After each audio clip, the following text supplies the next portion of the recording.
একটা নাম তো বলছে কি লাকুম দীনুকুম ওয়ালিয়া দিন কই আছে বুখারীতে। উনি যদি বলতো যে এটা সমুদ্রে আছে তখন কি করতেন? বা যদি বইলা ফেলতো এরকম যে এটা আসলে আমাদের ক্লাস 1 এর বই আছে, সেগুলো বইলা ফেলতো।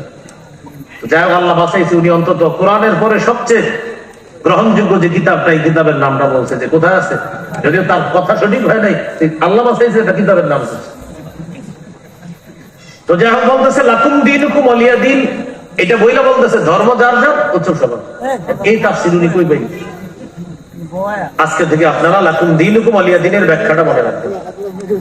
লাকুম দীনুকুম ওয়ালিয়া দিন সূরা কাফিরুনের 6 নম্বর আয়াতের তাফসীর করব আমরা সূরা ইউনূসের 41 নম্বর আয়াত দিয়ে। বলেন তো সূরা কাফিরুনের 6 নম্বর আয়াতের তাফসীর কোন সূরার কত নম্বর আয়াত? সূরা ইউনূসের 41।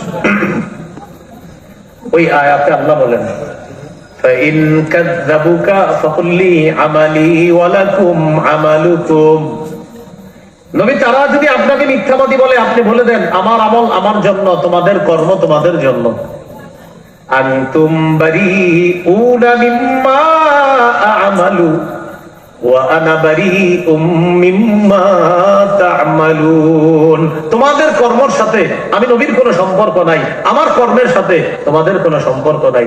লাকুম দীনুকুম ওয়ালিয়া দিন, এটার একটা ব্যাখ্যা আমার দিন আমার জন্য, তোমাদের ধর্ম তোমাদের জন্য। এটার ব্যাখ্যা হলো আমার আমল আমার, তোমাদের আমল তোমাদের জন্য। এটার আরেকটা ব্যাখ্যা করছে ইবনে কাসির ওয়ালা সূরা শুরার এক আয়াত দিয়ে, 25 পারা 2 নম্বর পৃষ্ঠা। লানা আ'মালুনা ওয়া লাকুম আ'মালুকুম। আমাদের আমল আমাদের জন্য, তোমাদের আমল তোমাদের জন্য। 25 পারা 3 নম্বর পৃষ্ঠা। আমাদের কর্ম আমাদের জন্য, তোমাদের আমল তোমাদের জন্য। এটার অনুবাদ কি? এটা হলো অনুবাদ। আর এটার তাফসীর কি? আরেকটু ব্যাখ্যা সাপেক্ষে গভীরে গেলে, আমাদের কর্মের ফলাফল আমাদের জন্য, তোমাদের কর্মের পরিণতি তোমাদের জন্য। হুজুর আরেকটু বুঝান। আরেকটু বুঝাইতে গিয়ে মুফাসসিরিনে কেরাম বলেন, আমাদের কর্মের ফলাফল আল্লাহর দ্বীন মানার কারণে আশাবাদী জান্নাত, তোমাদের কর্মের পরিণতি আল্লাহর দ্বীন না মানার কারণে জাহান্নাম। এই হলো লাকুম দীনুকুম ওয়ালিয়া দিন। ধর্ম দরকার উচ্চ কোন কোন জায়গায় তাফসীর আর আপনার বলে দিল। তাহলে দেখেন লাকুম দীনুকুম ওয়ালিয়া দিন, তোমাদের ধর্ম তোমাদের জন্য, আমার ধর্ম আমার জন্য।